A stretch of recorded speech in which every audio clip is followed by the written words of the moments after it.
First of all, thank you all for being here. It's amazing on a Saturday night of the Memorial Day weekend that we were able to get such a star turnout, and thank you all for coming. I had a chance to say hello to many of you during the reception, but some of you I haven't, and I do want to say hello and acknowledge with gratitude your presence here this evening. My colleagues and I literally arrived this afternoon, and our first stop was the September 11 Memorial. It was obviously a very moving moment for us, but it was also meant to send a very strong message that we are here in a city which is bearing still the scars of that savage terrorist attack in the wake of yet another terrorist attack in our own country. Unlike the US, I'm afraid we've had to endure a very much larger number of terrorist attacks in India. But we came both as a reminder that this is a shared problem, but also out of a spirit of solidarity with the victims, who included Indians, as Indra was reminding me, someone, a young Indian working in her own company, was one of the victims of 9/11. Indians, Americans, and very many other nationalities who were affected. It's a global problem, it's a scourge, and we must all fight it unitedly. So that was a very important message to convey, and my colleagues and I did that by going to the memorial and leaving roses on some of the names around the memorial pool. And having done that, we are now proceeding, as has been mentioned already, to 4 other countries before returning to the US, not to New York, but to Washington, D.C., on the 3rd of June, when Congress will come back from its recess as well. So our idea is very much to speak to a cross-section of public and political opinion in each of the countries we're going to about recent events which obviously trouble a number of people around the world and which now have subsided. There is a reasonable amount of calm that's reigning on the border between India and Pakistan today, but the fundamental underlying problem remains, and it's important that we try and enlarge your understanding of our thinking and our concerns about what's going on. So it's for us an opportunity. We will be in every country meeting members of the executive, meeting members of the legislature, meeting think tankers and influential foreign policy experts, and at the same time interacting with the media and public opinion in every one of these places. We're on our way to Guyana tonight, where Independence Day celebrations are about to take place, and we'll be seeing the President and the Foreign Minister and members of Parliament there, and we carry on similar programs in these other countries. Vinay had asked me to say a few words about what happened. By way of context, I mean, I think you're all aware that India has tried to be focused on a very different narrative from some of our neighbors. Our focus for some years now has been on being the world's fastest growing free market democracy, attempting to focus on the development of our economy, our high emphasis on technology and technological growth, and pulling large numbers of people from below the poverty line, not just into the 21st century, but into the world and the opportunities that the 21st century offers. And perhaps in that process, we had allowed ourselves in some ways to be complacent may be too unkind a word, but we had not perhaps braced ourselves sufficiently for the malign influences in our neighborhood that did not want that story, that narrative to be told in an uninterrupted manner. We had been seeing in Jammu and Kashmir, which, as you know, has for the long time been coveted by our neighbors on the other side, Pakistan, we had been seeing not just peace, but increasing prosperity. In fact, Vinay gave me this wonderful nugget that the number of tourists in Kashmir last year was double the number of tourists in Aspen, Colorado last year. So that was the kind of of not just normalcy, but growth, prosperity that the people of Kashmir were enjoying as Indians and foreigners were flocking to Kashmir for tourism. So some people decided that they would want, first of all, to attack that process of normalization. Second, to undermine the overall Indian narrative as well as the prosperity of the people of Kashmir. Third, by doing so in an atrocious manner, that is, it was not just a terrorist attack of somebody indiscriminately blowing up people with a bomb, it was a bunch of people going around identifying the religion of the people before them and killing them on that basis, which was clearly intended to provoke a backlash in the rest of India, since the victims were overwhelmingly Hindu. In fact, 26 people died, 25 Indians and 1 Nepalese, and the Nepalese happened, of course, didn't get a chance to say he was Nepalese, but he was a Hindu, so he would have probably been killed anyway. And quite astonishingly, one person who wasn't killed was a Hindu professor who happened to be able to recite the Kalima, the first verse of the Quran, and therefore was not shot, which is a very interesting message. And it was very, very clearly, I mean, for us it was not that there was any doubt about the motives of these people, but it was particularly driven home. In many cases, the husband was shot and the wife was told to convey the message back that he was shot for his faith. And I'm very proud as an Indian to say that that did not happen, that there was no backlash, that Indians held together unitedly in the face of this atrocity. The Kashmiris, who are overwhelmingly Muslim, as you know, were not just completely distraught by what happened, but there was public rejection of this. The next day, the entire state downed its shutters. There was a public observance of support and solidarity for the victims. The state assembly as well, all shades of political opinion. One of the victims, I should have added, was a Kashmiri Muslim pony operator who attempted not just to save the lives of his customers, but to snatch the Kalashnikov of one of the killers, and it was turned against him. But others, I mean, I had a victim from my state of Kerala, who was a 61-year-old man who was walking in the meadow with his youngish daughter and her twin sons, aged 6, when they shot him. And I went to his home and called on his widow and his daughter and grandchildren. And it was very, very moving when this girl said that though she lost her father that day, she found 2 brothers. And the 2 brothers were 2 Kashmiri Muslim men who took her to safety, protected her sons, and eventually then accompanied her to the mortuary to identify her father's body and bring it back. So I give these examples just to say there was an extraordinary amount of togetherness cutting across religious and other divides that people had tried to provoke. But the message was very clear, that there was a malign intent that I've just spelled out for you. And India, sadly, had no reason to doubt where it came from, because within 1 hour of the atrocity, a group called the Resistance Front had claimed credit.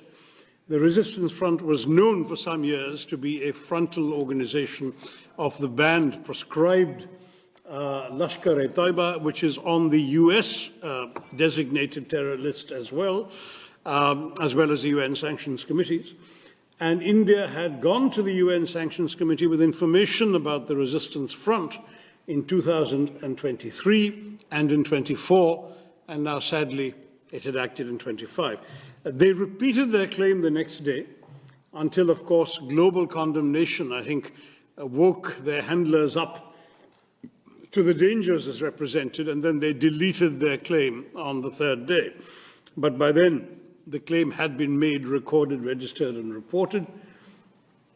And for us, therefore, the culpability lay not just with the 5 4 or 5, we're not 100% sure, evil killers who came to Pahalgam and did this atrocity, but also with those who had sent them, financed them, equipped them, trained them, guided them into doing this. And since we knew where Lashkar-e-Toiba is headquartered, it has its not just a safe haven, but a rather generous 200-acre campus in a city in the heartland of Pakistani Punjab. We also knew where the responsibility lay. Sadly, Pakistan chose to follow its usual path of denial. In fact, Pakistan, with the help of China, succeeded in removing a reference to the resistance front from the resolution of condemnation that was drafted in the Security Council, the press statement actually, not resolution, in the Security Council of the UN 2 days later. But though the name was not mentioned, it was, as I said, a matter of public record, and we knew what was happening. India replied immediately that we would not let this go unanswered. I don't work for the government. As you know, I work for an opposition party, but I myself authored an op-ed in one of India's leading papers, the Indian Express, within a couple of days, saying the time had come to hit hard but hit smart. And I'm pleased to say that's exactly what India did. On the night of the 6th, 7th of May, it was 6th here, it was 7th for us, at 1:05 in the morning, a time chosen deliberately to avoid any risk of too many civilians wandering about or any collateral damage, very precise and calibrated strikes took place on 9 specific known terrorist bases, headquarters, and launch pads. Those included those of the Lashkar-e-Toiba in a place called Muridke, those of the Jaish-e-Mohammed, the organization that is responsible, amongst other things, for the murder of Daniel Pearl, some of you knew in New York, and others, Jaish-e-Mohammed in Bahawalpur, and in Muzaffarabad, which is in Pakistan, the Pakistani-occupied part of Kashmir, there were no less than 3 different terror organizations which had their bases there, Harkatul Ansar, Harkatul Mujahideen, others. And so India sent a clear message, number one, that it was not going to take terror lying down, it would answer, but equally that by delivering very precisely calculated, calibrated strikes on very specific targets, it was also sending a message that this was not meant to be the opening salvo in a protracted war, but just an act of retribution, that we were prepared to stop with that act. In other words, not just in other words, it was officially conveyed. There is a regular hotline between the 2 Directors General of Military Operations. The message was conveyed that this was the intent, that it was pointed out that no military targets, no civilian targets, and no governmental targets had been hit, not even by accident, and that the message, therefore, had been delivered exactly and precisely to the terrorists and their handlers. And nonetheless, Pakistan chose to respond, I'm sorry to say, with indiscriminate shelling across the border the very first day and night, which sadly killed 19 civilians and injured grievously 59 others, including Carmelite nuns in a convent, Sikhs worshipping in a Gurudwara, and others who happened to simply be in the line of fire because they lived in districts adjoining the Pakistani border. When this happened, India had no choice but to retaliate in kind. The matters got worse the next day as the Pakistanis followed up artillery shelling with a serious invasion of drones and missiles. India's air defenses were able to hold them off, but in turn, India returned the compliment, and on the night of 9th, 10th May, India hit 11 Pakistani military targets, including a rather well-known air base that's just 1.5 kilometers away from military headquarters of Pakistan in Rawalpindi. The following morning, we got a call, or our Director General of Military Operations got a call from the Pakistani Director General of Military Operations saying they'd like to stop this. And we said, we've been saying all along, we didn't want to start anything. We were just sending a message to terrorists. You started, we replied. If you stop, we'll stop. And they stopped. There was an 88-hour war. We look back on that with a great deal of frustration, because it needn't have happened at all. Lives have been lost. But at the same time, we look back on this experience with a steely and renewed sense of determination. There has now got to be a new normal. No one sitting in Pakistan is going to be allowed to believe that they can just walk across the border and kill our citizens with impunity.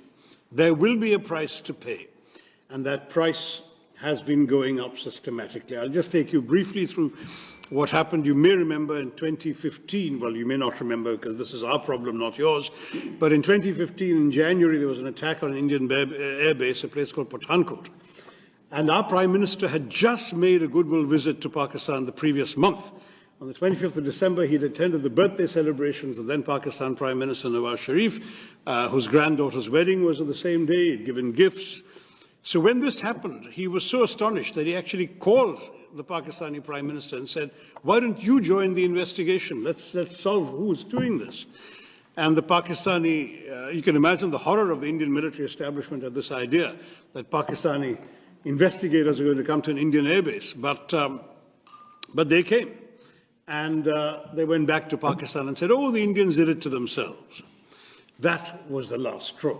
I mean, it was just we'd already gone through the horrors of 2008 in Mumbai when 170 people had been killed, and the Pakistani denials at that time were laid bare not just by the fact that we caught one of the terrorists alive and his identity, his address, his family, etc., were identified in Pakistan, but equally because that drama took place over 3 days, during which Western intelligence agencies trained their recording devices, amongst other things, on Pakistani, the chilling voice of the Pakistani handler, giving minute-by-minute instructions to the killers in Mumbai. So the evidence was there, there'd been denial, and that denial was proven to be completely false. And as you know, thereafter, the Pakistanis claimed not to know where Osama bin Laden was, until he was found in a safe house right next to an army cantonment, in a city dominated by the army.